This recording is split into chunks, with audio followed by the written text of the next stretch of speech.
Once we have chosen the proper selection set parameters and created all the selection sets we need, we now know exactly what entities should be included on this report.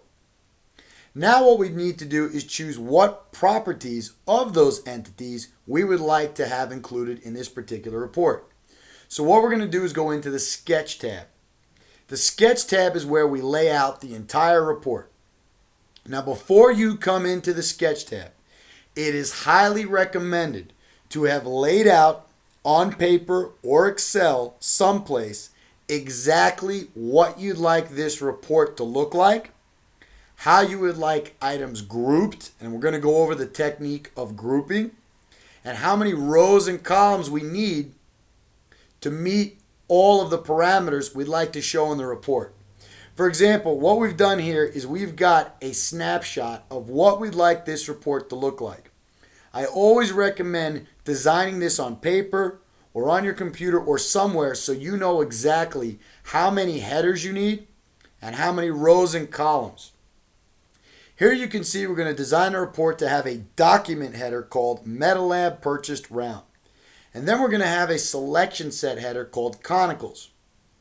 And then we're going to need at least two columns. One column for the diameter header and another column for the quantity header. And you can see here that we're going to group our entities by diameter and then report the sum quantities of those groups. And we're going to get into details on grouping later in the tutorial. Right now what we need to do is make sure that we open up our sketch so that we've got the proper number of rows or columns in order to create this report. So what we're going to do is we're going to come over here and we're going to see that we need two columns. So we're going to open up to A and B. And if you've watched all the instructional videos on how to create custom tags, the reporting feature is identical. We're now going to take the column A and we're going to stretch it by grabbing on that little dotted yellow line, and we're going to stretch it all the way out here. Now we can't stretch out B until we open up C first. In other words, if we try to stretch out B and pull it out, PractiCAD is going to open up another column. So we always have to have one more column open than we need before we can resize the column B to what we want. So we're now going to resize column B, and then what we can do is we can come back and we can always close column C. Keep note that you will never be able to close a row or column if there's any information in one of those fields. Currently, all the fields are blank, so we can do this. So what we're going to do here is we're going to lay out the report under the sketch. We've got the page header and footer. Generally, what we use those for is for if we're going to print out this report on paper, we can have a page count and page number. We're going to go over that. We have a document header and footer. In this particular tutorial, we're going to call the document header the MetaLab Purchased Round Report. We then have a selection header and a selection footer.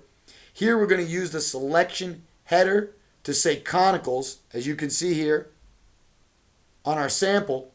And then we're going to have the details. And dependent on the grouping will depend upon whether or not we're putting the properties we want reported under details or in some other row. We're going to go through all different exercises to explain that. But what we've got here is the layout of this report thus far to match. One thing we're going to do is we're also going to make sure that the size of our fields is going to match. Notice currently that for the document header, we've chosen to make these particular fields twice as big as all the others. And we did that because we're going to come into document, we're going to stretch down just a little bit. We just pull on the gray just a little bit. And now what we've got is we've got fields 1AB and 2AB open for document.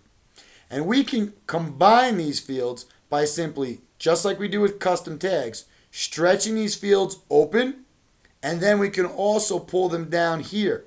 So in other words, what we're about to do for the document header is we're going to combine all of the fields to one large field. Now we're ready to fill in the data for the report.